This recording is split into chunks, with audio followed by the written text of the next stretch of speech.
Hey guys, welcome back to MMA Library. Today in MMA and UFC news, Henry Cejudo finally met Hasbulla and found out how hard he actually hits. Here's the clip.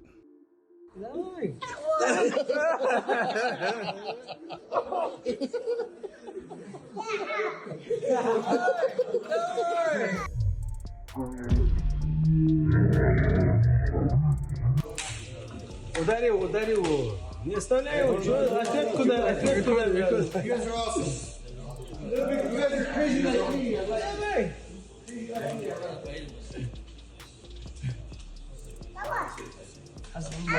Hasbulla TV.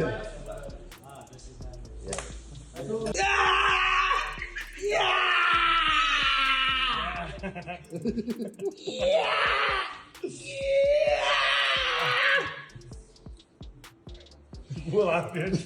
You go for the nose. You smoked my nose. I knew it.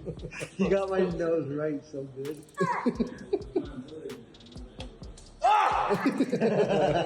Fans are patiently waiting for the return of Conor McGregor, who has said on multiple occasions that he plans to fight in early 2023. This was further implied by USADA recently, as they released a statement confirming when McGregor is eligible to fight. McGregor took to Twitter to share the news, saying, "I am cleared for testing in February. I will complete my 2 tests per USADA, and we are booking a fight." In a recent interview, Francis Ngannou spoke about the details of his knee injury and the exact moment it happened. Ngannou said, "Everything was designed for me to fall and collapse, not to come back.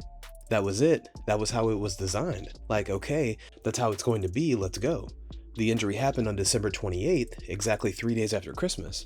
We were sparring and I think he got overwhelmed. He shot a takedown, and when I tried to turn around, I heard the crack on my knee. Right at that moment, when you hear that on your knee, you know that something is happening. I was so warmed up that I couldn't feel it exactly, but I knew something was going on.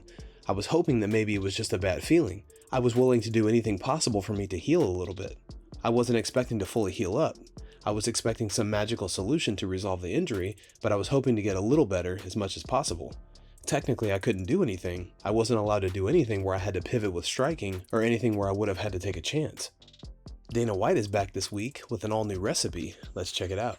What's up, everybody? It's Friday here at UFC headquarters, and today, since it's after Thanksgiving, we're going to be trying the leftover Thanksgiving sushi.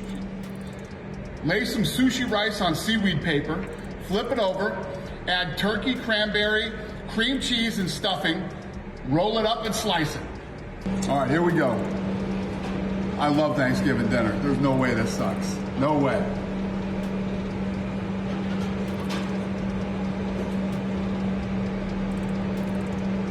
I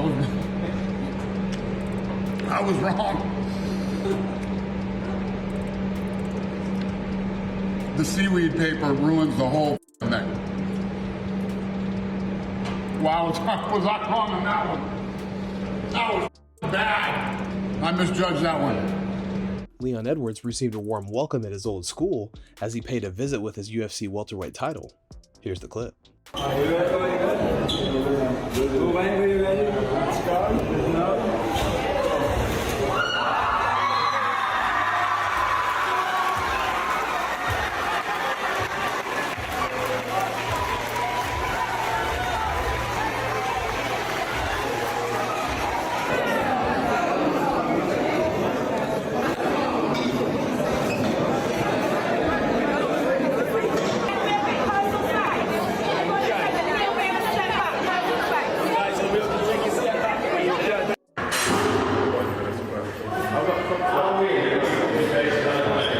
It's recently been announced that Cain Velasquez will be able to compete in a wrestling competition in Arizona.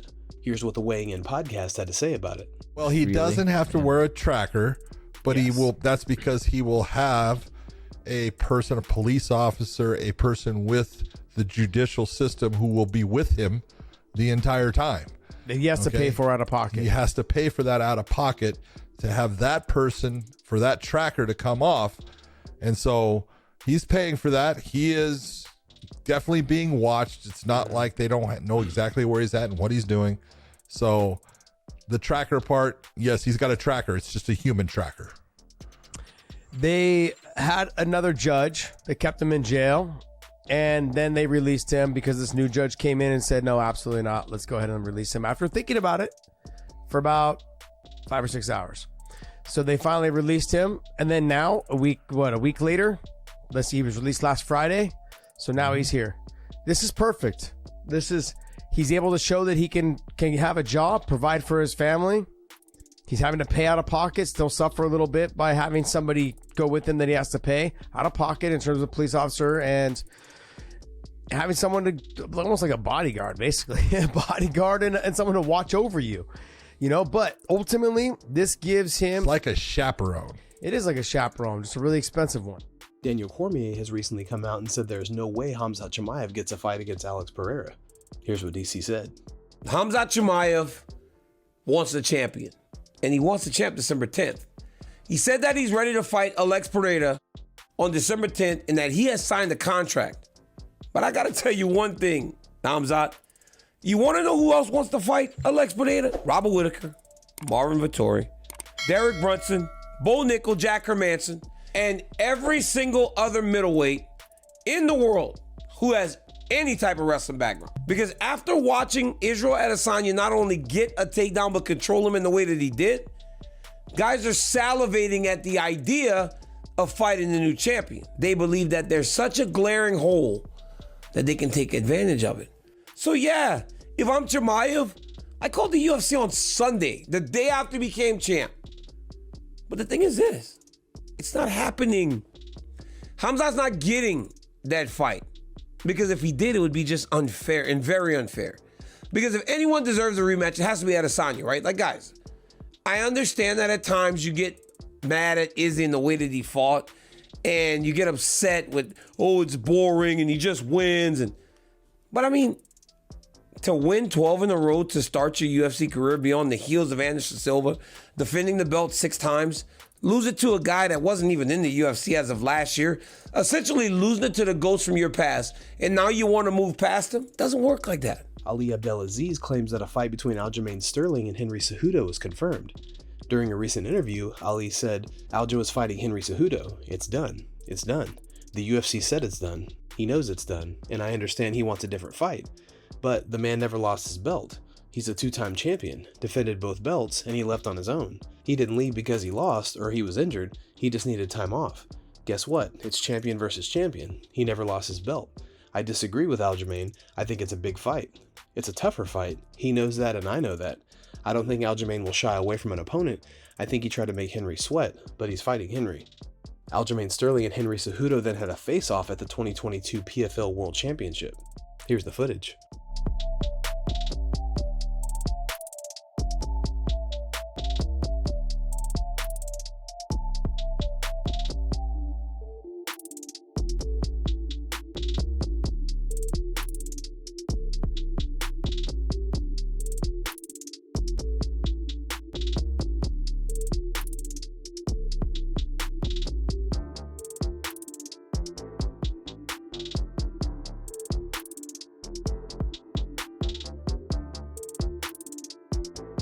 Guys, thanks so much for checking out the video. If you like the content we do here on this channel, don't forget to like and subscribe to MMA Library for all the latest MMA and UFC news.